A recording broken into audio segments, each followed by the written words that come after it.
ఆమేన్. దేవునికి మహిమ కలుగును గాక. ప్రభును రక్షకుడైనటువంటి యేసుక్రీస్తు వారి యొక్క అతి శ్రేష్టమైన నామములో చేరి వచ్చినటువంటి దేవుని ప్రజలైన ప్రియ సంఘమైనటువంటి మీ అందరికీ కూడా హృదయపూర్వక వందనాలు, అలాగే నూతన సంవత్సర శుభాకాంక్షలు తెలియజేస్తున్నాను. ఈ ఏడాదంతా దేవుడు ఉన్నతమైన కృపలో మనలను, మన పరిచర్యలను దేవుడు నడిపించేటట్లుగా గట్టిగా చప్పులు కొడుతూ దేవుని మహింపరుద్దాం. దేవునికి మహిమ కలుగునుగాక. హల్లెలూయా. మరి ఈరోజు చాలా ప్రత్యేకమైనటువంటి సంవత్సరముగా దేవుడు గడిచినటువంటి దినములన్నీ కూడా దేవుడు మనలను కాచాడు, కాపాడాడు. అందును బట్టి దేవునికి కృతజ్ఞతాస్తుతులు మనం చెల్లించాలి. ప్రభు మన జీవితాల్లో చేస్తున్నటువంటి మేలులు అనేకములు. దేవుడు మన ఎడల అనేకమైనటువంటి మంచి ప్రణాళికలు కలిగి ఉన్నాడు ఆయన. అలాంటి ప్రణాళికలు మనము పొందుకున్నట్లుగా మనము విశ్వాసపు ప్రయాణములో అనేకమైనటువంటి ఆటంకాలు వస్తాయి, అనేకమైనటువంటి ఇబ్బందులు వస్తాయి. అవరోధములన్నీ కూడా మనము జయించే కృప దేవుడు తన సన్నిధిలో ఈరోజు ఆయన వాక్కుల ద్వారా మనకి దేవుడు దయచేయునుగాక. హల్లెలూయా, హల్లెలూయా. కొత్త సంవత్సరము అంటే చాలామందికి ఇష్టం, ఎందుకంటే కొన్ని మార్పులు అనేవి జరుగుతూ ఉంటాయని. ఎక్కడ మార్పులు అంటే ఇల్లు బహుశా మారుతూ ఉంటుంది, అలాగే నూతనమైనటువంటి వస్త్రాలు, నూతనమైనటువంటి ఆహారపు అలవాట్లు, అలాగే వారి జీవితంలో కొన్ని గోల్స్ కలిగి ఉంటారు. ఈ సంవత్సరం ఇలా చేయాలి, ఈ ఏడాది ఇలా చేయాలనుకుంటున్నానని మరి అనేకమైనటువంటి ప్రణాళికలు మనం కలిగి ఉంటాం. నూతనమైనటువంటి బలము, నూతనమైనటువంటి సంతోషముతో ఈరోజు మనం ప్రారంభిస్తూ ఉంటాం. గత రాత్రి నుండి ఎంతమంది దేవుని మందిరములో, ఇక్కడే కాదు మరి అనేకమైనటువంటి మందిరాల్లో ఎన్ని తీర్మానాలు తీసుకుంటారు ప్రజలు కదండి, ఎన్ని తీర్మానాలు తీసుకుని ఉంటారు. కానీ ఈ ఒక్క రాత్రి జరిగేది కాదు. ప్రతి సంవత్సరము 31 డిసెంబర్ 31 రాత్రి కూడా మనం కూడా ఎన్నో తీర్మానాలు తీసుకుంటూ ఉంటాం. అలాగే బహుశా అలాగా నిన్న రాత్రి కూడా మనము అలవాట్లో పొరపాటుగా తీర్మానాలు తీసేసుకుంటూ ఉంటాం. దేవునికి స్తోత్రం. చాలామంది అలవాటు ప్రకారముగా తీర్మానాలు తీసుకుంటూ ఉంటారు. ఏంటంటే, ప్రభా రేపటి నుండి నేను ఇలా ఉండాలనుకుంటూ ఉన్నాను, అలా చేయాలనుకుంటూ ఉన్నాను, ఇలా బ్రతకాలనుకుంటూ ఉన్నానని అనేక రకాలైనటువంటి అంశాలు మన హృదయంలో మనము కూడగట్టుకుంటూ ప్రార్థన చేస్తూ ఉంటాం. అయితే పరిశుద్ధ లేఖనం చెప్తుంది, ఎవరైతే మాట మీద నిలవబడతారో వారి పక్షమే దేవుడు ఖచ్చితంగా వ్యాజ్యం ఆడతాడు. దానియేలు భక్తుడు యెరూషలేం ప్రాంతంలో తను పుట్టి పెరిగినప్పుడు ఎలాంటి మాట మీద అయితే నిలవబడ్డాడో, బబులోను దేశానికి బానిసగా వెళ్ళిన తర్వాత కూడా అదే మాట మీద దానియేలు నిలవబడ్డాడు. బహుశా అక్కడ వస్త్రాలు మారిపోయాయేమో, కానీ హృదయం మాత్రము మారలేదు. యెరూషలేములో బహుశా దానియేలు యొక్క వస్త్రం మారిపోయింది. బబులోనుకు వచ్చిన తర్వాత వస్త్రధారణ మార్చారు, భాష మార్చారు, అలాగే కొన్ని పద్ధతులు మారాయి, కొన్ని టైమింగ్స్ మారాయి దానియేలు జీవితంలో బబులోనుకు వచ్చిన తర్వాత.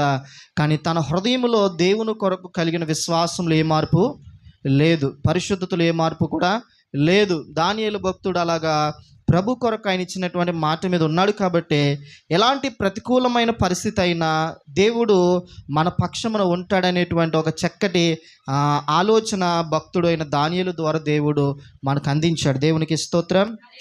మనందరికీ కూడా తెలిసినటువంటి కీర్తన మనందరం ఇంత కలిసి చదివాం. నా సహోదరుడు ఈ కీర్తనను చదివి వినిపించాడు. మొదటి సంకీర్తన మనకి చాలా అవసరం ఈ ఏడాది అంతా కూడా. ఎందుకంటే అనేక రకాలైనటువంటి శ్రమలు మనుషుల జీవితాల్లో ఎక్కడ సోలిపోతూ ఉన్నారంటే, మొదటి కీర్తనలో మనము జ్ఞాపకం చేసుకుంటే దుష్టుల ఆలోచన అనేది మన జీవితాలు ఎక్కువ వినపడుతూ ఉంటుంది. దేవునికి స్తోత్రం. ఈ ఉదయకాల సమయంలో త్వరగా నా సందేశాన్ని ముందుకు తీసుకెళ్లాలని ఆశపడుతున్నాను. చాలా శ్రద్ధగా మన ఆలోచన అంతా ఎక్కడ ఉండాలంటే దేవుని మందిరంలోనే ఉండాలి. రైట్, మన ఆలోచన ఎక్కడ ఉండాలి? దేవుని మందిరంలో ఉండాలి. ప్రభువా, ఈ ఏడాది నువ్వు నా కొరకు ఎలాంటి వాగ్దానాలు తీసుకున్నారు? అందరు కూడా రాత్రికాల సమయంలో అందరూ తీసుకున్నారు వాగ్దానము. నేను నమ్ముతున్నాను, దేవుడు నాకు ఇచ్చినటువంటి వాగ్దానం ఏమిటంటే పరిశుద్ధ గ్రంథమే. ఇదే మనకున్నటువంటి బలమైన వాక్కులు, బలమైనటువంటి కృపలు. దేవుని మందిరములో ఆ ప్రామిస్ కార్డ్స్ అనేవి మనము తీసుకోవడానికి దేవుని మందిరములో సేవకులు వాటిని మనకు అప్పగించడానికి కలిగినటువంటి కారణం ఏంటంటే, ఆ వాక్కులను మనము చూసైనా అప్పుడు నుండి మన జీవితంలో మన ప్రయాణము లేకపోతే మన గురి గమ్యం అంతా కూడా దేవుని వైపుగా ఆకర్షించబడాలనేటువంటి ఒక ప్రాముఖ్యమైనటువంటి ఉద్దేశం. ఈ ఉదయకాల సమయంలో ప్రభు మనతో మాట్లాడుతున్నాడు. మొదటి కీర్తన అంతా కూడా చాలా ప్రత్యేకమైనది, మనకు బాగా తెలుసు. అందులో ఈ మాటలు రాయబడింది, దుష్టుల ఆలోచన చొప్పున నడువక. ప్రాముఖ్యంగా అనేక మంది జీవితం ఎక్కడ పడిపోతుందంటే దుష్టుల యొక్క ఆలోచన. ఈ ఉదయము మనము ఎవరి ఆలోచన కొరకు ప్రార్థన చేయాలి అంటే దేవుని ఆలోచన. ఇదే మొదటి కీర్తన జ్ఞాపకం చేసుకుంటూ 3వ వచనం దగ్గరికి వచ్చినప్పటికీ ఇలా అన్నాడు కీర్తనకారుడు. ఆ వచనాన్ని బట్టి నేను వాక్య ధ్యానాంశంగా దాన్ని తీసుకుని ఆశపడుతున్నాను. 3వ వచనం చదువుదాం గట్టిగా అందరూ కలిసి. అతడు నీటి కాలువయోరను నాటబడినదై ఆకు వాడక తన కాలమందు ఫలమిచ్చు చెట్టు వలె ఉండును, అతడు చేయునదంతయో సఫలమగును. బిగ్గరగా దేవునికి స్తోత్రం చెప్దాం. ఈ 3వ వచనం ద్వారా నేను వర్తమానాన్ని ప్రారంభించాలని ఆశపడుతున్నాను. చాలా శ్రద్ధగా మనము ప్రభు వాక్కులు మనం వినాలి. బహుశా మన జీవితాల్లో ఈరోజు మనం చూసినటువంటి మార్పు ఏమిటి అంటే, నిన్నటికి ఈ రోజుకున్నటువంటి డిఫరెన్స్ ఏంటి చెప్పండి? నిన్నటికి ఈ రోజుకి మన జీవితాల్లో మీ ఇంట్లో మీరు చూసినటువంటి కొత్త మార్పు ఏంటి చెప్పండి? కొత్త మార్పు ఏంటి? బహుశా గోడకున్న క్యాలెండర్ బహుశా మారుతుంది, అంతే కదా? ఇంకేమైనా మార్చుకున్నారు మీరు? ఎవరైనా మంచాలు మార్చారా? లేకపోతే ఎవరైనా బీరువాలు మార్చారా? లేకపోతే ఏమన్నా అర్ధరాత్రి కాల సమయంలో మరి రంగురంగుల ముగ్గులు పెడుతూ ఉన్నప్పుడు ఏమైనా డబ్బు మూట మనకు కనబడిందా? రాత్రికాల సమయంలో ఫరంపేట ఆరాధనకి వెళ్తూ ఉన్నప్పుడు రోడ్లు మీద అంతా ముగ్గు స్పెషలిస్టులను చూశాను నేను.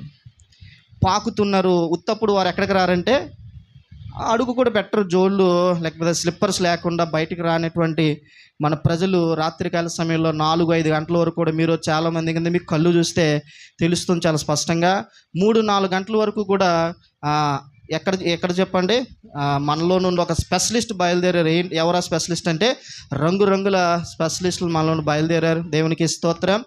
అయితే ఇలాగ బహుశా డిసెంబర్ 31వ తారీఖు అలాగే జనవరి 1వ తారీఖు బహుశా మన ఇంట్లో మనం చూస్తున్నటువంటి కొత్త మార్పు ఏమైనా ఉంటుంది అంటే, బహుశా గోడకున్నటువంటి క్యాలెండర్ మాత్రమే బహుశా మనం మార్చుంటాం. అంతకంటే నూతనమైనటువంటి వస్తువులు కానీ మనం ఏమి చూడం. అయితే మన హృదయంలో దేవుని కొరకు తీసుకోవాల్సినటువంటి ఒక బలమైన తీర్మానం గురించి నేను ఈరోజు మీతో చెప్పాలని ఆశపడుతున్నాను. ఆ మాటలు మనం ముందు జ్ఞాపకం చేసుకుందాం. 3వ వచనం చదివితే అక్కడ ఇలా రాయబడింది ఏంటంటే, అతడు నీటి కాలువల యోరను నాటబడినదై ఆకు వాడక తన కాలమందు ఫలమిచ్చు చెట్టు వలె ఉంటును. దేవుడు ఆయన ప్రజల కొరకు ఏమనుకుంటున్నాడో ఈ కీర్తన ద్వారా దేవుడు మనకు అందిస్తున్నాడు. ఏమనుకుంటున్నాడంటే దేవుడు నీ కొరకు అంటే, ఈ మాటలు శ్రద్ధగా వినండి. నీవెప్పుడు కూడా నీ కాలమందు, ఇక్కడ ఈ మాట రాయబడింది కదా, తన కాలము అనే మాటను మనం తీసుకుంటే మన కాలమందు ఎలాగ ఉండాలి అని దేవుని ఆశ అంటే, నువ్వు ఫలమిచ్చేటువంటి చెట్టుగా ఉండాలి. ఎలా ఉండాలి గట్టిగా చెప్పండి?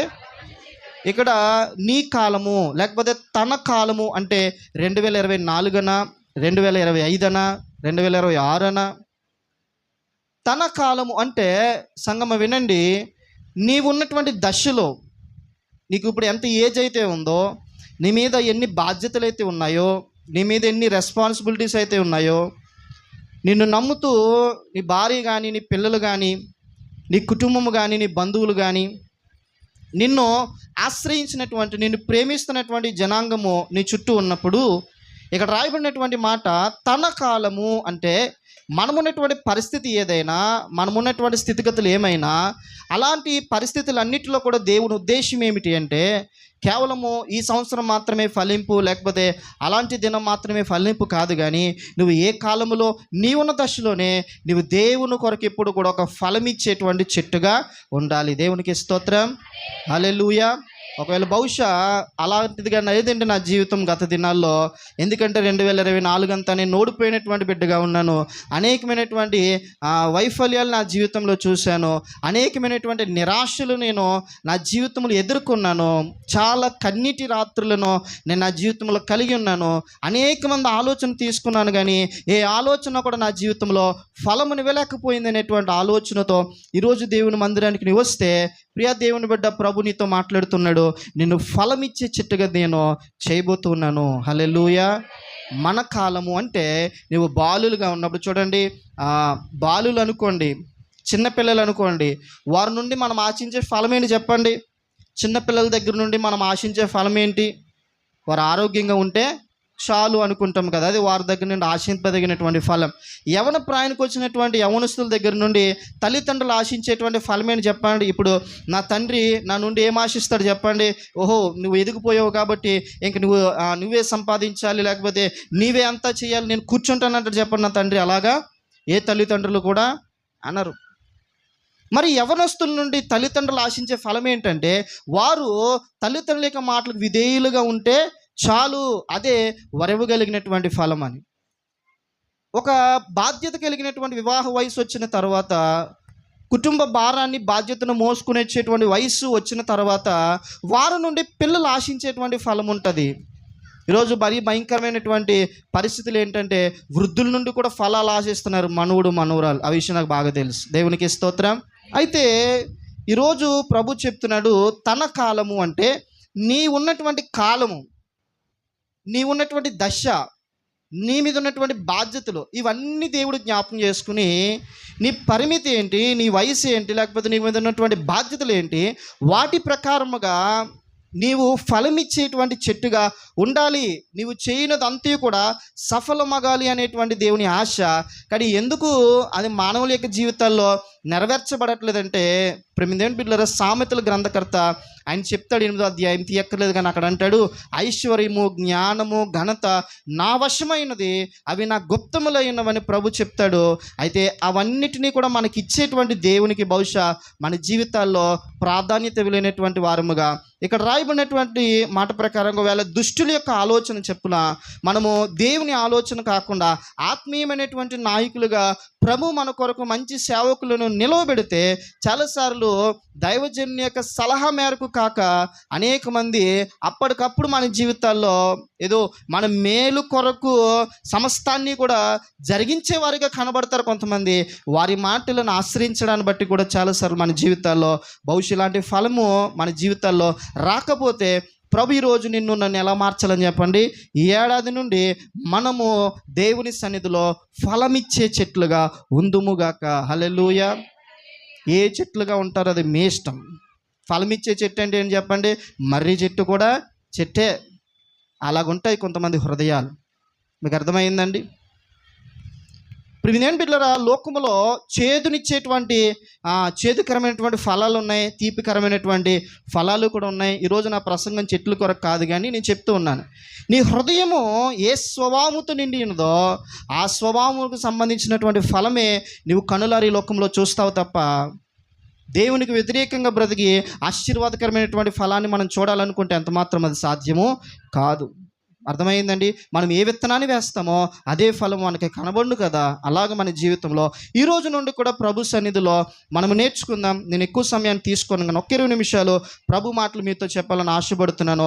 మన కాలము ఎప్పుడు ఫలమిచ్చేదిగా ఉంటుంది. ప్రాముఖ్యంగా ఇక్కడ రాశాడు, ఆకు వాడక, ఏ చెట్టుకైనా ఆకు వాడకపోతే ఫలం వస్తుందా?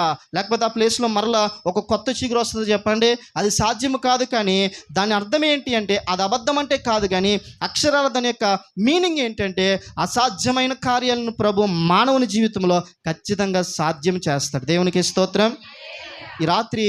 ఈ ఉదయకాల సమయంలో మన హృదయాల్లో ఉండిపోయే కొన్ని తలాంతులు ఇంకా సాధ్యపడలేదండి.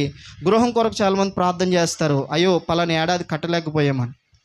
కేవలం 2024 అయిపోయినంత మాత్రాన మన జీవితంలో ఇంకంత అయిపోయినట్టు కాదు. కొంతమంది రాత్రికాల సమయంలో ఏడుపులు ఎలా ఉంటుంది దేవుని మందిరంలో, ఇంక ప్రభువా ఈరోజు అయిపోయింది కాబట్టి ఇంకా నా జీవితం లేదే చివరి దినం అన్నట్టుగా ఏడుస్తారు కొంతమంది. కానీ ఈరోజు దేవుడు రాత్రి మనలను క్షేమంగా ఆయన జీవమునిచ్చి ఊపిరినిచ్చి మరలా ఉదయం ఈరోజు ఆయన సన్నిధిలో నిలుపుకున్నాడంటే కారణం ఏంటంటే నిన్ను గెలిపించడానికి, నిన్ను నడిపించడానికి ప్రభు మరలా నూతనమైనటువంటి వాత్సల్యం చేత ప్రభు నీ దగ్గరకు వచ్చి నీతో మాట్లాడుతున్నాడు. నమ్మి ప్రభు సన్నిధిలో మనము ఆయన వాక్కులను ప్రేమించే వారముగా మొదటి మాట నేను జ్ఞాపకం చేయాలని ఆశపడుతున్నాను.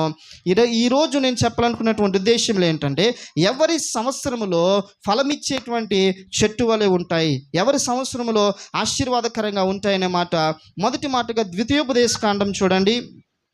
త్వరగా చదవగలిగినటువంటి వారి మాటలు సహకరించండి. ద్వితీయోపదేశకాండము 8వ అధ్యాయము 4వ వచనం. ద్వితీయోపదేశకాండం 8వ అధ్యాయం 4వ వచనం. ఈ 40 సంవత్సరములో వేసుకొనిన బట్టలు అరగలేదు, పాతకెళ్ళలేదు, నీ కాలు వాయలేదు. నా వైపు చూడండి. ఈ మాట ఇశ్రాయేలు ప్రజల గురించి ప్రభు చెప్పాడు. ఎవరి గురించి? అక్కడ సంవత్సరములు అనేటువంటి మాట మీరు చదువుతారు. ఎన్ని సంవత్సరాలు? 40 సంవత్సరాలు. గట్టిగా చెప్పండి, ఎన్ని సంవత్సరాలు? బైబిల్లో 40 అనేటువంటి మాటకి చాలా ప్రాముఖ్యత ఉంది, మీ అందరికీ తెలుసు. అయితే ఈ ఉదయం మనతో ప్రభు మాట్లాడుతున్నాడు. ఎవరి సంవత్సరములు లేకపోతే ఎవరి దినములు, ఎవరి జీవిత దినములన్నీ కూడా ఆశీర్వాదకరంగా తమ కాలమందు తమున్నటువంటి పరిస్థితుల్లో ఫలమిచ్చేటువంటి చెట్టుగా దేవునికి ఎవరు కనబడతారు? లేకపోతే లోకము కొరకు నువ్వు ఫలించాల్సినటువంటి విధానం, నీ కుటుంబము కొరకు, నీ బిడ్డలు ఎదురుగా, లేకపోతే మన భర్త, మన భార్య ఎదురుగా, మన సమాజం ఎదుట నీవు దేవుని కొరకు ఒక ఫలమిచ్చేటువంటి మంచి చెట్టు వలె, అలాంటి మంచి చిగురులు కలిగినటువంటి వృక్షము వలె, చెట్టు వలె ఎవరి సంవత్సరములు ఉంటాయనే మాట మనం చదివితే, ద్వితీయ అనే మాటకు అర్థం ఏమిటంటే రెండవ అని అర్థం. ద్వితీయ అంటే అర్థం ఏంటి చెప్పండి? ఈ మాటలు ఎక్కడ చూస్తాం మనం చెప్పండి? పెళ్లి కార్డులో చూస్తాం. ప్రథమ, తర్వాత ద్వితీయ, తర్వాత తృతీయ, తర్వాత చతుర్దశ, తర్వాత పంచమి. ఇంకా అంతమంటే మనకు రావు, ఇంకా ముందుకు వెళ్ళొద్దు మనం. దేవునికి స్తోత్రం. ఇప్పుడు ఈ మాటలు మనం అలా చూస్తాం కదా, శుభలేఖలు, ఈ మాటలు మనం చూస్తూ ఉంటాం. ద్వితీయోపదేశ కాండము అంటే దాని అర్థం ఏంటంటే ప్రభు వారికి మొదటిసారి ఆజ్ఞలు ఇచ్చాడు. నిర్గమకాండములో, లేవియ కాండములో బలుల గురించి చెప్పాడు. అలాగే వారు దేవుని కొరకు ఎలా బ్రతికితే ఫలింపు అనేది వస్తుందో ఇవన్నీ చెప్పాడు. అయితే చెప్పిన తర్వాత ద్వితీయ అంటే అర్థం ఏంటంటే మరలా రెండవసారి ప్రభు వారితో మాట్లాడి, రెండవసారి మరలా వారిని హెచ్చరించి, మరలా వారిని సరిచేయడానికి ప్రభు ఈ మాటలన్నీ చెప్పాడు. అయితే రెండవసారి ఈ మాటలు వీళ్ళకి వినబడేటప్పటికి వీరికి 40 సంవత్సరాల ప్రయాణము పూర్తయింది. దేవునికి స్తోత్రం. ఎక్కడ నడిచారు ఇశ్రాయేలు ప్రజలు 40 సంవత్సరాలు అంటే? అరణ్యంలో నడిచాడు. ఇశ్రాయేలు ప్రజల జీవితం చాలా భయంకరమైనది మనకు తెలుసు. సుమారుగా 430 ఏండ్లు వారు బానిసలుగా బ్రతికారు. ఇప్పుడు అందరికీ కూడా బాధాకరమైనటువంటి విషయం ఏంటంటే ప్రపంచంలో GST. అవునా కదా చెప్పండి? వ్యాపారస్తులకి బాగా తెలిసి మాట GST, రైట్? ఇప్పుడు ఉప్పు పెరిగిపోవడానికి, కందిపప్పు పెరిగిపోవడానికి, ఆయిల్ పెరగడానికి, ఆ తర్వాత మనం తినేటువంటి ఆహార పదార్థాలు కానీ, కొనే వస్తువులు కానీ, ఇవి ఏదైనా వేసుకునే బట్టలు కానీ, ఎక్కడికైనా వెళ్ళి రెస్టారెంట్లో తినాలి అన్న ప్రతి బిల్లు మీద ఏముంటుంది చెప్పండి? GST, CGST ఉంటుంది. దాని అర్థం ఏంటంటే ప్రభుత్వానికి మనం చెల్లించాల్సినటువంటి పన్ను వసూలు. అయితే GST పేరు నాకు కొంచెం మంచి జరిగింది, కానీ ప్రపంచానికి చాలా విపరీతమైన నష్టము కూడా కలిగింది. అయితే GST వంటి పద్ధతిని ఐగుప్తు దేశంలో ఇశ్రాయేలు ప్రజలకు మొదట ప్రారంభించారు ఐగుప్తు దేశపు రాజులు. ఎందుకంటే వీరికి ఐగుప్తు దేశపు ప్రజల కొరకే ఇశ్రాయేలు ప్రజలు బానిసలుగా పనిచేయాలి. రాజుల కొరకు, ఐగుప్తు దేశపు సంపద కొరకే వీళ్ళందరూ కూడా విపరీతంగా చాకరీ చేయాలి. కానీ ఇశ్రాయేల్ ప్రజలు సంపాదించే ప్రతి రూపాయిలో ఇప్పుడు మీదేం బిడ్డలారా ఒక భాగం ఎవరికి తీయాలంటే ఐగుప్తు దేశ ప్రజలకు పన్నుగా తీయాలి. వారు ఉంటున్నటువంటి ఇంటికి పన్ను తీయాలి, వారు తినే ఆహారానికి పన్ను తీయాలి. కష్టాజితంలో ఉండే 10 రూపాయల్లో 3 రూపాయలు వారికి పోతే వీరికి ఏముంటుంది చెప్పండి? దేవునికి స్తోత్రం.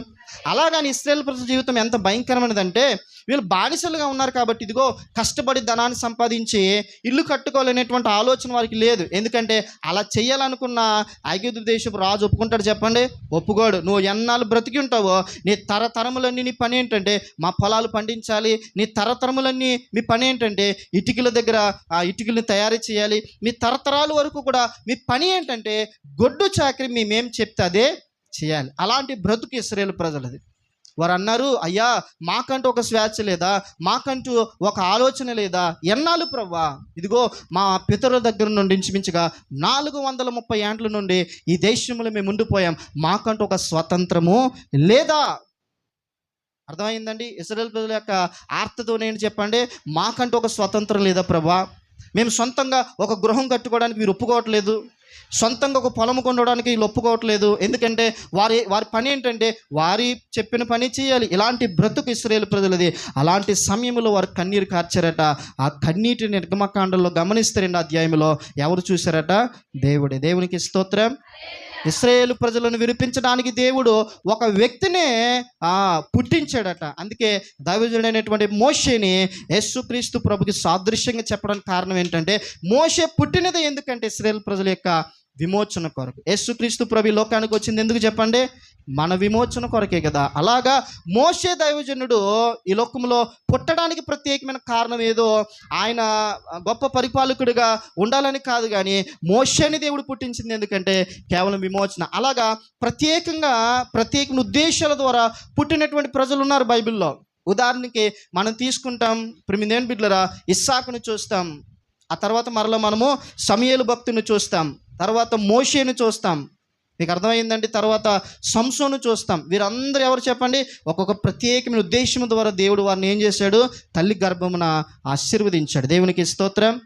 వాక్యానికి వస్తే ఇశ్రాయేలు ప్రజల యొక్క ఆర్తధ్వని, మాకంటూ ఒక స్వేచ్ఛ లేదనైనా, ఒక ఇల్లు కట్టుకోమా, లేకపోతే ఒక పొలము, మాకంటూ ఒక సంపాదన అనేది లేదు ప్రభు అని వారు ప్రార్థన చేస్తూ ఉన్నప్పుడు దేవుడు వారి ప్రార్థన ఆలకించాడట. దేవుడు వారు మనవులు అంగీకరించి మోషేని పంపించి మొత్తానికి విడిపించి ఎన్ని సంవత్సరాలు చెప్పండి? 40 ఏండ్లు నడిపించాడు చక్కగా. ఈ 40 ఏండ్లు కూడా ఎన్నో ఆటంకాలు కలిగాయి, ఎన్నోసార్లు వ్యతిరేకత చూపారు, ఎన్నోసార్లు దేవుని విసిగించి పాడేశారు. కానీ ప్రజలు చేసినటువంటి ఒక మంచి పని ఏంటంటే, మోషే ఏం చెప్తే అది వీరు విన్నారు. దేవునికి స్తోత్రం. నేను చెప్పాలనుకున్న ఉద్దేశం ఏంటంటే, ఇక్కడ ద్వితీయోపదేశ కాండంలో ఉన్న ఉద్దేశం ఏంటంటే, ఆ 40 సంవత్సరాలు కూడా వారి బట్టలు పాతకెళ్ళలేదు, వారి పాదములు లేక వారి కాళ్ళు ఏమవలేదట, వాయలేదు. అంటే దేవుని నడిపింపు గురించి అక్కడ చెప్పబడుతుంది. ఈ ఉదయము ప్రియమైన బిడ్డలారా, నీ సంవత్సరములు నా సంవత్సరములు మన బ్రతుకు దినములన్నీ కూడా ఫలమిచ్చేటువంటి చెట్టుగా ఉండాలి అంటే ఖచ్చితంగా నీవు నేను కూడా దేవుని నడిపింపే మన జీవితంలో కోరుకోవాలి తప్ప మరి ఏది కూడా మనల్ని ఏలుబడి చేయడానికి వీలు లేదు. గత దినాల్లో చాలాసార్లు మనం ఓడిపోయామంటే కారణం ఏంటంటే, దేవుని నడిపింపుకు నీవు లోబడక ఎవరి మాటనో విన్నావు నువ్వు దృష్టిలో ఆలోచన ప్రకారంగా. చాలాసార్లు నువ్వు ఒక చెట్టుగా ఉన్నావు కానీ దానికి ఫలము లేదంటే కారణము. చాలాసార్లు ఒక వృక్షముగానే ఉన్నావు కానీ నువ్వు ఆశించిన ఫలము లేదంటే కారణం ఏమిటి అంటే, ఇదిగో ఆయన నడిపింపు చాలాసార్లు దగ్గరికి వచ్చి నిన్ను బలపరచాలని కోరినప్పుడు, నిన్ను ఆయన కౌగిట్లో చేర్చాలని ఆశపడినప్పుడు, చాలాసార్లు అలాగ దేవుని నడిపింపు ఒక ప్రత్యేకమైనటువంటి మార్గాన్ని బాటగా వేసి నడువు నాయనంటే మనం ఏం చేస్తాం చెప్పండి? ఆ మార్గంలో కాకుండా అదే కదా మనం చాలాసార్లు ప్రార్థన చేస్తాం, ప్రభా నీ చిత్తానికి నేను. చాలామంది అంటారు, ఏం జరిగిన ఎవరి చిత్తమో దేవుడు చేయాలండి, ఆయన చిత్తం ఉండాలంటారు. ఏంటి దేవుని చిత్తం అంటే, ఇక్కడ రాశాడు, ఆయన ఏదైతే నీ ముందు మార్గముగా వేశాడో దానిని అంగీకరించి నడవగలవు ఆ మార్గములో. దేవునికి స్తోత్రం. మొదటి మాట జ్ఞాపకం చేయబడ్డది, ప్రియమైన దేవుని సంగమా, ఎవరైతే తమ జీవితాల్లో దేవుని నడిపింపు కోరుకుంటారు, ప్రభా ఏ ఆలోచన చేసినా మొదట ఎవరికి చెప్తాను? నేను నీకు చెప్తాను నాయన. నేను ఏ పని చేయాలనుకున్నా ప్రభా నీకు నేను చెప్తాను. చాలాసార్లు మేము అనుకున్నాం, సేవకులు మేము అనేకమైనటువంటి ప్రయాణాల్లో మాట్లాడుకుంటూ ఉన్నప్పుడు ఇలా అనుకున్నాం, మేము దేవుడు మన దగ్గరికి తీసుకొచ్చేటువంటి వారందరి జీవితంలో ఏంటి నన్ను ఎలాగున్నాయనేటువంటి మాట, ఒక సంభాషణ వచ్చింది, మాట్లాడుకుంటూ ఉన్నాం. ఎందుకు మన దగ్గరికి వచ్చేటువంటి వారందరూ కూడా ఓడిపోయిన వారిని దేవుడు మనకు అప్పగిస్తాడు. మీకు అర్థమైందండి? ఆశలన్నీ కోల్పోయిన వారిని దేవుడు అప్పగిస్తున్నాడు. బ్రతుకు మీద ఎలాంటి ఆశ లేనటువంటి వారు నీ దేవుడు మనకు అప్పగిస్తున్నాడు. అందరూ అన్నిటికీ అవకాశం ఇచ్చి అన్ని పరిస్థితులను కూడా వారు విచక్షించి ఓడిపోయినటువంటి, ఇంకా బ్రతుకు మీద ఎలాంటి ఆశ లేదు అనేటువంటి చివరి అవకాశము మీదుగా దేవుడు మనకు అప్పగిస్తున్నాడు. ఎందుకు ఇలాగ జరుగుతుంది అనేటువంటి మాట సంభాషణ మేము మాట్లాడుకుంటూ ఉన్నప్పుడు పాస్టర్ గారు జ్ఞాపకం చేస్తూ వచ్చాడు. మన పిలుపు ఏంటంటే అలాగ ఆశలు కోల్పోయినటువంటి వారిని బ్రతికించడమే మన పిలుపు. దేవునికి స్తోత్రం. ఈరోజు ప్రేమ దేవుని బిడ్డలారా, బహుశా అలాంటి ఆలోచనలు నేను ఉంటే నిన్ను ఫలమిచ్చేటట్టుగా దేవుడు చేయాలని ఆశపడుతుండగా ఆయన నీ హృదయంలో అడిగే కానుక ఏంటంటే, నేను నడిపిస్తాను, నిన్ను నా నడిపింపుకు నువ్వేం చేయాలి? ఒప్పుకోవాలి ఖచ్చితంగా. అర్థమైందండి? ఎవరు నడిపింపుకి చెప్పండి, ప్రభా నీ నడిపింపు నాకు కావాలి ఈ దినము నుండి కూడా. అలాగా నీవు నడిపిస్తే ఇశ్రాయేలు ప్రజల జీవితం 40 ఏండ్లు మీరు చూడండి, అక్కడ మంచి మాట రాశాడు కదా, వారి బట్టలు ఏమవలేదట, మార్చిపోలేదట, లేకపోతే పాతబడిపోలేదట, అలాగని వారి కాళ్ళు కూడా ఏమాత్రము కూడా వాయలేదట. ఇంకొక మంచి మాట ఉంటుంది ఏంటంటే, వారి చెప్పులు అరగలేదు. చెప్పండి అందరు గట్టిగా, వారి చెప్పులు అరగలేదట. వీరు ఎప్పుడు ప్రార్థన చేస్తే మాంసం అంటే దేవుడు ఏం చేస్తున్నాడు చెప్పండి? అద్భుతంగా మాంసాన్ని ఇస్తున్నాడు. దాహం అంటే బండలు సైతం చీల్చి దేవుడు జలాల్ని ఉబికింపజేస్తున్నాడు. మన్నాను దేవుడు సైతము పరలోక రాజ్యములో ఉండేటువంటి ఆహారమును సైతము దేవుడు వారి కొరకు అప్పగిస్తున్నాడు కదా. మీరు చూడండి, ఒక దైవజనుడు వేసుకుంటూ వచ్చాడు. ఇశ్రాయేలు ప్రజలు సుమారుగా ఇంచుమించుగా 6 లక్షల మంది బయలుదేరారు. వారు 6 లక్షల కంటే ఎక్కువైనటువంటి ప్రజలు ఇంచుమించుగా 25-30 లక్షల కంటే ఎక్కువ జనాంగం బయలుదేరారంట. 40 సంవత్సరాలు వారికి ఎన్ని లీటర్ల నీళ్ళు కావాలి, ఎన్ని టన్నుల ఆహారం కావాలి అనేటువంటి ఒక లెక్కన వేసుకుంటూ వచ్చాడు దైవజనుడు. నిజంగా అరణ్యంలో అంతంత వండాలి అంటే ఎవరికి కూడా సాధ్యము కాదు. పిల్లలు ఉంటారు, పశువులు ఉంటారు, గర్భిణీ స్త్రీలు ఉంటారు, ఇలాగ అనేక రకాలైనటువంటి ప్రయాణం ఈ లోకంలో కూడా జరుగుతుంది. అదే కదా కల్లోలమైనటువంటి పరిస్థితి. కానీ ఆ 40 ఏండ్లు కూడా వారి బాధ్యత అంతా ఎవరిది చెప్పండి? ఆయనదే కదా. దేవునికి స్తోత్రం. ఈ ఉదయం ప్రభు మనతో జ్ఞాపకం చేస్తున్నాడు, దేవుని నడిపింపు నీవు నీ జీవితంలోనికి రావడానికి ఒప్పుకుంటే నీ జీవితంలో, నా జీవితంలో సకల సమృద్ధి దేవుడే ఇస్తాడు. ఎంతమంది ప్రార్థన చేస్తుంటారు, ప్రభా ఈ 2025 అంతా కూడా మా జీవితంలో సమృద్ధి దయచేయని ఎంతమంది ప్రార్థన చేస్తుంటారు? దేవుని నడిపింపులోనే ఇవన్నీ ఇమిడి నీ జీవితంలో, నా జీవితంలో సమృద్ధి రావడానికి దేవుడు అవకాశం ఇస్తాడు. ఎవరి సంవత్సరంలో సౌభాగ్యముగా ఆశీర్వాదకరంగా ఫలమిచ్చే చెట్టుగా ఉంటాయనే మాట మొదటిది మనం జ్ఞాపకం చేసుకున్నాం. ఎవరైతే దేవుని నడిపింపు కోరుకుంటారో, దేవుని నడిపింపు ప్రకారంగా ఎవరైతే నడిపించబడతారో, దుష్టుల ఆలోచన కాదు, మానవుని యొక్క ఆలోచన కాదు, లేకపోతే వేరే యొక్క ఆలోచన కాదు, కానీ ఆత్మీయ నాయకుడు ఉన్నటువంటి సేవకుని ఆలోచన ప్రకారంగా పరిశుద్ధాత్మ దేవుని దగ్గరికి చాలాసార్లు చెప్పే మాటలు ఏందో నువ్వు చెవియొగ్గి, ప్రభా నువ్వు నడిపించు, నేను నడుస్తాననే విశ్వాసం ఎవరు ఉంటుందో వారి సంవత్సరములు ఉంటాయట సమృద్ధికరంగా. దేవునికి స్తోత్రం.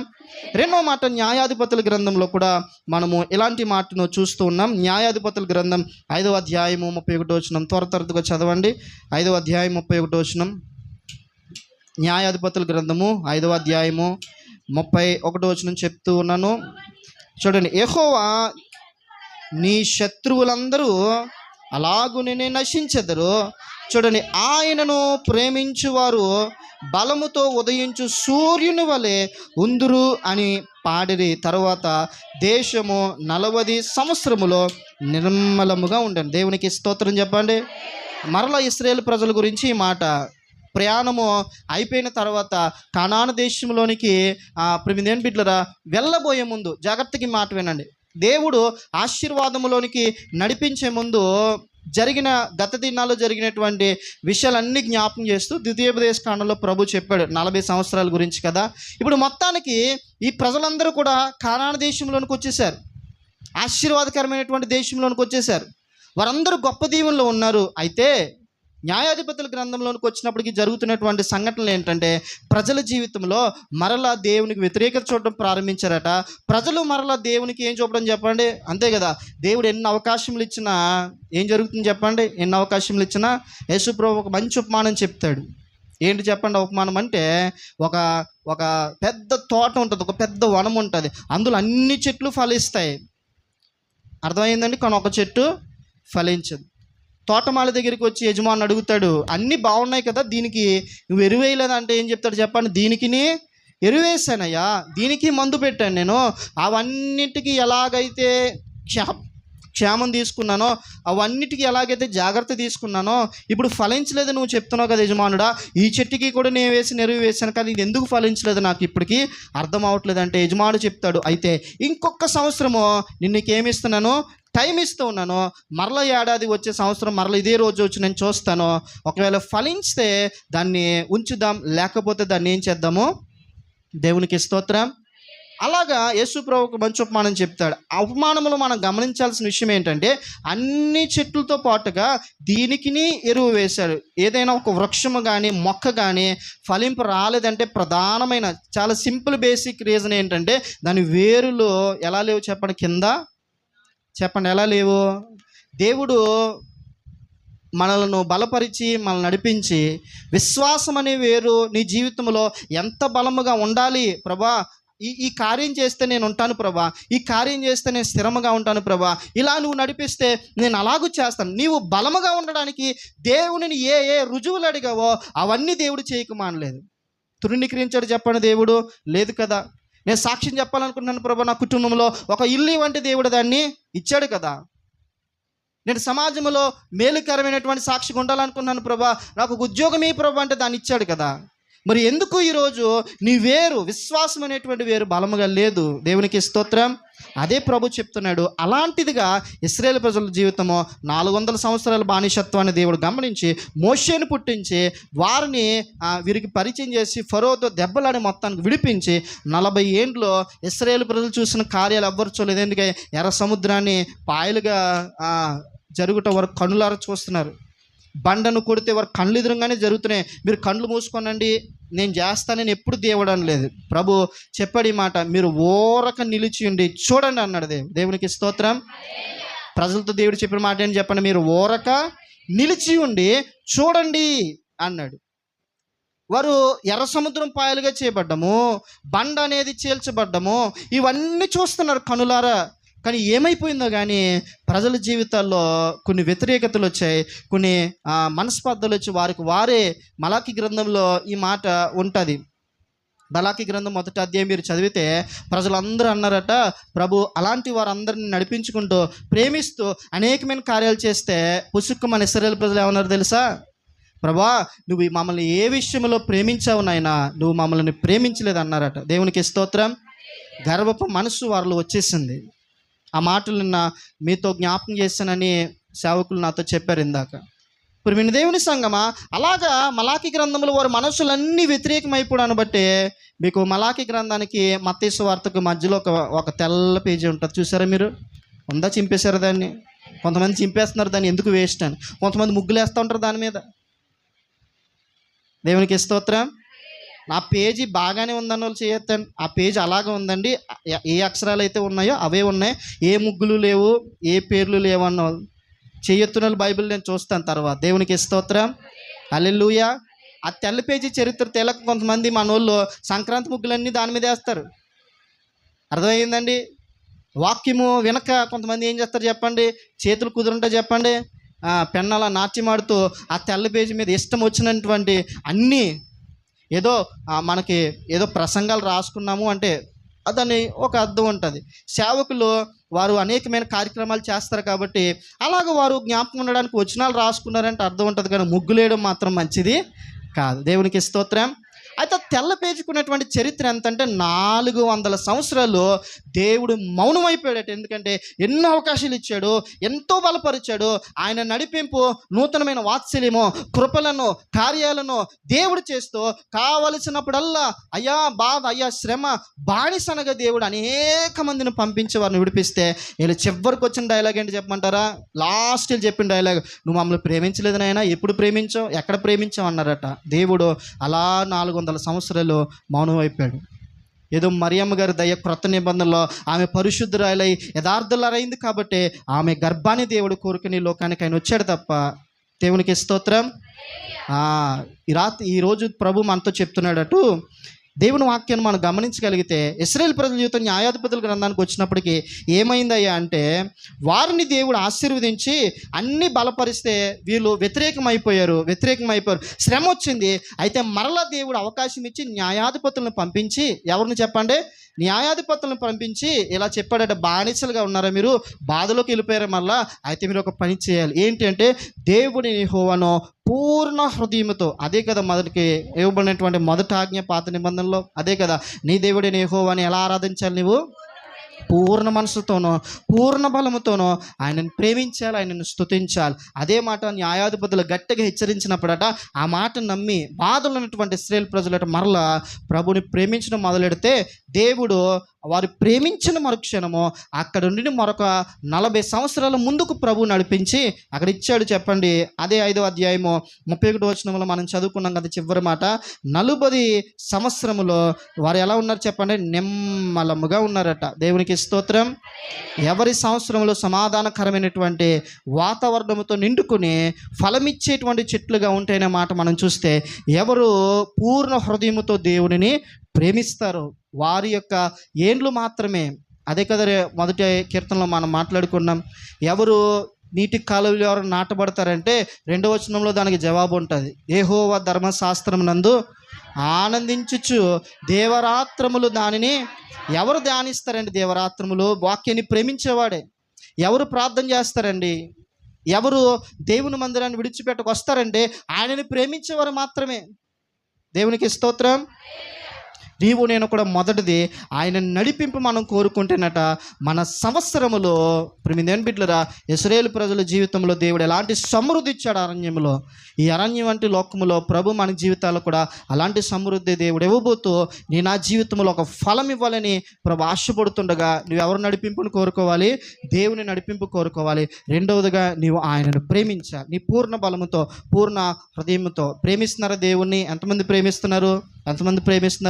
ఎలా చెప్తారు మీరు అంటే, వాక్యం చెప్తుంది, యాకోబు రాసినటువంటి పత్రికలో ఉంటుంది, విశ్వాసం ఉంది అని చెప్పుకునేటువంటి వాడులో క్రియలు లేకపోతే అవిశ్వాసం ఏంటి చెప్పండి, మృతముతో సమానము కదా. అలాగే ప్రభువును ప్రేమిస్తున్నానని మనం చెప్పుకుంటూ నువ్వు ఆయన మందిరాన్ని ప్రేమించలేక, ఆయన వాక్యం పట్ల ఆసక్తి లేక, దైవజన్ యొక్క మాట అంటే శ్రద్ధ లేక, ప్రభు యొక్క కృపలో నువ్వు బాప్తిస్మం పొందిన దగ్గర నుండి నిన్న రాత్రి వరకు ఏ తీర్మానం, ఏ సమర్పణ అయితే చేసుకున్నావో అవి ఏటి ఎందుకు కూడా మనం నిలవబడక, నేను ఇంకనూ ప్రభుని ప్రేమిస్తున్నానని చెప్పుకుంటే నీ నా జీవితంలో ఎలాగొస్తుంది సమాధానం? నీ నా జీవితంలో ఎలాగొస్తుంది సమృద్ధి? నీ నా జీవితంలో ఎలాగొస్తుంది పరిశుద్ధాత్మ దేవుని యొక్క కృపలు? అందును బట్టి రెండవదిగా ప్రభు మనతో మాట్లాడుతున్నాడు, నీ సంవత్సరంలో నిమ్మలముగా ఉండాలి, నీవు ఫలమిచ్చే చెట్టుగా ఉండాలంటూ నువ్వు ఎవరిని ప్రేమించాలి?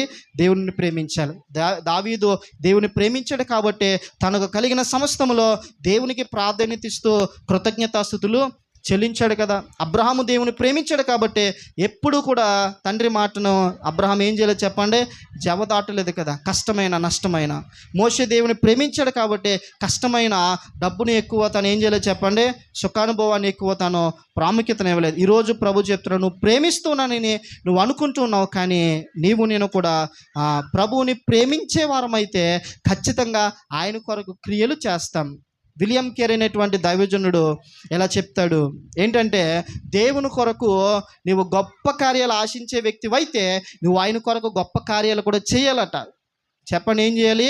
ఎవరైనా ప్రభువా నా కొరకు గొప్ప కార్యాలు చేయనండి, ఆయనను గొప్ప కార్యాలు ఆశపడే వ్యక్తులైతే ఖచ్చితంగా వ్యక్తి ఎలాంటి వ్యక్తి అయి ఉండాలి చెప్పండి? ఈయన కూడా దేవుని కొరకు గొప్ప కార్యాలు చేయగలిగినటువంటి బిడ్డగా ఉండాలి. నేను ఏం చేయను ప్రభు, ఇంట్లో కూర్చుంటాను, కానీ అన్నీ కూడా నీవే. అంతే కదా. ఒక సేవకుడు అంటాడు ఇలాగా, ప్రభా అవసరం ఉంది అని ప్రార్థన చేసిన మరో క్షణము డబ్బు మూట పడిపోయింది అనుకోండి కలదుట. అర్థమైందండి? నవ్వుతున్నారు భైరవమూర్తి గారు. ప్రభా నాకు అవసరం ఉంది అనగానే దేవుడు ఎందుకు డబ్బు మూటను అలా పంపడు చెప్పండి? ఎందుకంటే అలా జరిగితే నీ దృష్టి అప్పటి నుండి ఎక్కడికి వెళ్ళిపోతుంది చెప్పండి? ఎలా వెళ్ళిపోతుంది చెప్పండి? ఎక్కడికి వెళ్ళిపోతుంది మన దృష్టి అంతా చెప్పండి? ఉదాహరణకు అనుకుందాం, అలాంటి మూట ఒకటి మీకు దొరికింది. ఏం చేస్తారు? మొదట నిజం చెప్పాలి, కొత్త సంవత్సరంలో అబద్ధాలు ఆడకూడదు. మనం డబ్బు మూట దొరికిందండి, ఏం చేస్తారు మీరు? అంతెందుకంటే ఒక 100 రూపాయలు దొరికింది మీకు రోడ్డు మీద నడిచి వెళ్తా ఉన్నప్పుడు. అర్థమైందండి? జీవితంలో చాలాసార్లు అలా దొరికింది, ఏం చేస్తారు చెప్పండి? ఏం చేస్తారు? చెప్పండి అమ్మ, ఏం చేస్తారు? దాచుకుంటారా? వడ్డీకి తిప్పుతారా? మరి ఏం చేస్తారు? ఏదో ఒకటి కొనేసుకుంటారా? దేవునికి స్తోత్రం. ఇప్పుడు చూడండి, ప్రార్థన చేసిన వెంటనే ప్రభు అలా ఎందుకు చేయడంటే, ఒకవేళ అలా జరిగితే నీ దృష్టి అంతా కూడా ఎక్కడికి వెళ్ళిపోతుంది చెప్పండి? నువ్వు దేవునిని ప్రేమించావు. డబ్బు ఉన్నటువంటి వ్యక్తి ప్రేమిందేని బిడ్డలరా, తన ఆశీర్వాదం ఏమనుకుంటాడు చెప్పమంటారా? నా దగ్గర ఎంత డబ్బు ఉంది కాబట్టి అదే ఆశీర్వాదం అనుకుంటాడు. పొలాలు కలిగినటువంటి వ్యక్తి ఏమనుకుంటాడంటే పొలాలే ఆశీర్వాదం అనుకుంటాడు. కానీ హాస్పిటల్ బెడ్ మీద మరణ పడకలు ఉన్నటువంటి వ్యక్తి దగ్గరికి వెళ్ళండి, నీకు ఏం కావాలంటే ఆడేం కోరుకుంటాడు చెప్పమంటారా? అయ్యా, ఇంకో 10 రోజులు బ్రతికితే చాలు. దేవునికి స్తోత్రం. మానవుని జీవితంలో వారి అవసరత తీర్చబడ్డమే ఆశీర్వాదం అనుకుంటాడు చాలాసార్లు మానవుడు. ఏది తన దగ్గర ఉండాలి అని కోరుకుంటాడు అదే ఆశీర్వాదం అనుకుంటాడు. కానీ ఒక దైవజనుడు ఇలా ప్రకటిస్తాడు ఏంటంటే, క్రైస్తవునికి నిజమైన ఆశీర్వాదం ఏంటంటే అతడు ప్రార్థనా పరుడుగా ఉండడమే అతనికి ఉన్నటువంటి ఆశీర్వాదం అంటే. ఎందుకో చెప్పమంటారా? తనకి ఏ అవసరత కలిగిన మోకరించి ప్రార్థన చేస్తాడు కాబట్టి. దేవునికి స్తోత్రం. సాధుర్ సుందర్ సింగ్ అనేటువంటి దైవ సేవకుడు కొన్ని 100 చర్చిలు కట్టాడు. ఆయన కొన్ని 100 మందికి అనాథ పిల్లలు పోషించుకుంటూ వచ్చాడు. కానీ ఆయన ఇల్లు మాత్రము చిన్న పూరి గుడిసెలో ఉన్నాడు. ఆయన ఎక్కడున్నాడు చెప్పండి? అప్పుడు చాలామంది ఆ దైవ సేవకుని మీద దృష్టి ఉంచి, ఇన్ని 100 మందిరాలు కట్టారు కదండి, ఇన్ని 100,000 కార్యక్రమాలు చేస్తున్నారు కదా, ఇన్ని 1000 మంది అనాథ పిల్లలు పోషించబడుతున్నారు కదా, మరి మీరు ఎందుకండి ఒక చిన్న మంచి గృహాన్ని కూడా కట్టుకోలేదు అంటే, ఆ దైవజనుడు అన్నాడు, నాకు ఇది సరిపోతుంది, నేను ఒక్కనే కాబట్టి. ఏదో నేను ప్రార్థనకి వెళ్ళినప్పుడు, నేను వాక్యం చెప్పడానికి వెళ్ళినప్పుడు, నాకు పరిచర్య పెద్ద వయసు కాబట్టి నాకు పరిచర్య చేయడానికి, నన్ను తీసుకెళ్ళడానికి ప్రేమించేటువంటి సహోదరులు వస్తారు, నాకు ఇది సరిపోతుంది అని. అప్పుడు ఇంటర్వ్యూ చేస్తూ వారు అడిగిన మాట ఏంటి చెప్పమంటారా? అసలు ఇంత ధనము మీరు ఎక్కడ దాస్తున్నారండి? మీకు ఒక బ్యాంక్ అకౌంట్ లేదు, లేకపోతే మీకు ఒక బ్యాంక్ అకౌంట్ లేదు, మరి ఏమీ కూడా లేవు, ఎక్కడ దాస్తున్నారంటే, అదిగో నేను ఉంటున్నాను కదా, ఆ పూరి గుడిసెలోనే దాస్తున్నాను డబ్బంతా. అంటే రండి చూద్దాం పదండి అని తీసుకెళ్లారట. దైవ సేవకుడు అలాగా పూరి గుడిసెలోకి తీసుకెళ్ళి తన దగ్గర ఉన్నటువంటి, చూడండి పూర్వకాలంలో పాకలకి తలుపు ఏంటి చెప్పండి? వారు కొబ్బరి ఆకులతో నేసినటువంటి కదా, ఆ తడక ఏదైతే ఉంటుందో అదే కదా, అలాంటిది అలాగా లోపలికి దోసి లోపలికి అలా వంగును నడవండి అని అలా లోపలికి తీసుకెళ్తే ఇంటర్వ్యూ చేసేటువంటి వారు అయ్యో ఇది పరుపులా ఉందండి, బహుశా మీరు పడుకునేది అనుకుంటారు, ఇది ఏంటండి ఇంత చండాలంగా ఉంది, ఎక్కడ పడుకుంటారండి, వెలుగు లేదు, ఏమీ లేదు, ఒక లైట్ లేదు, ఏమీ లేదు, ఎలా ఉండగలుగుతున్నారంటే, ఎక్కడ దాస్తాను మరి నా రహస్యం ఇదే అని సాధుర్ సుందర్ సింగ్ అనేటువంటి దైవజనుడు, రండి నేను చూపిస్తాను, ధనం అడిగారు కదా చూపిస్తానని తీసుకెళ్ళి, 9 బిడ్డలరా, ఇంటర్వ్యూ చేసేటువంటి వ్యక్తి నిలవబడిన స్థలంలో పక్కకు తప్పుకోయ్యా, నువ్వు నించున్న స్థలంలో 2 గుంటలు కనబడుతున్నాయి కదా నీకు, అందులోనే దాచాను మొత్తం ధనమంతా. దేవునికి స్తోత్రం. ఈ గుంటలు ఏంటంటే అని ఏమన్నా కింద రహస్య తలుపు ఉందా, ద్వారం ఉందని వారు అలా పరుపు తీస్తే ఏమిలా పరుపుకి 2 కన్నాలు మాత్రమే ఉన్నాయి. అత దైవజనుడు ఇలా ప్రకటించాడు చాలా గంభీరంగా ఏంటంటే, నాకు ఏ అవసరత కలిగినా పరలోకపు మన్నాను అనుగ్రహించే తండ్రి చెంత నేను మోకరించగా కలిగిన గుంటలే అవి. వాటి వలన మాత్రమే నాకు సమృద్ధి వచ్చింది, వాటి వలన మాత్రమే నాకు ధనం వస్తుంది, వాటి వలన మాత్రమే నా జీవితంలో నేను అడిగిన ప్రతిదీ నెరవేరుస్తున్నాడు. ఈ లోకంలో నాకంటే ఆశీర్వాదకరమైనటువంటి వాడు ఎవడు లేడు అన్నాడు. దేవునికి స్తోత్రం. ఎక్కడి నుండి వచ్చింది చెప్పండి దైవజనుడికి? ఆ గుంటలలో నుండి ఏమొచ్చిందట? చాలాసార్లు క్రైస్తవుడు నిజమైన ఆశీర్వాదకరమైనటువంటి వ్యక్తికి ఎప్పుడు ఉంటాడంటే, ఆ వ్యక్తి ప్రార్థన పరుడు అయినప్పుడు. నా తండ్రి చాలాసార్లు ఈ మాట నాతో జ్ఞాపకం చేస్తూ వచ్చాడు. నిన్ను పెద్ద ప్రసంగికుడిగా చూడాలన్న ఆలోచన కాదు, లేకపోతే పెద్ద మినిస్ట్రీ స్థాపించాలన్న ఆశ కాదు, కానీ నిన్ను నీ తమ్ముడిని గొప్ప ప్రార్థన పరులుగా చూడాలని మాత్రమే నా ఆశ. దేవునికి స్తోత్రం. ఈ మాట అనేకమైన సార్లు నా తండ్రి నా జీవితంలో చాలా కన్నీటితో చెప్పినటువంటి మాట. గొప్ప ఉన్నతమైన స్థాయిలో మిమ్మల్ని చూడాలని ఆశ కాదు, కానీ పరలోకపు తండ్రి చెంత ఆత్మీయమైనటువంటి నాయకులుగా ప్రార్థనా పరులుగా మీరు ఉంటే నాకు చాలా, అంతకంటే మరి ఏమీ కూడా నిజంగా. ఇప్పుడు మీ దేని బిడ్డలారని నేను అంటాను, అలా ఉండగలిగితే దేవుడు వాడి తర్వాత అన్నీ దేవుడు ఏం చేస్తాడు చెప్పండి?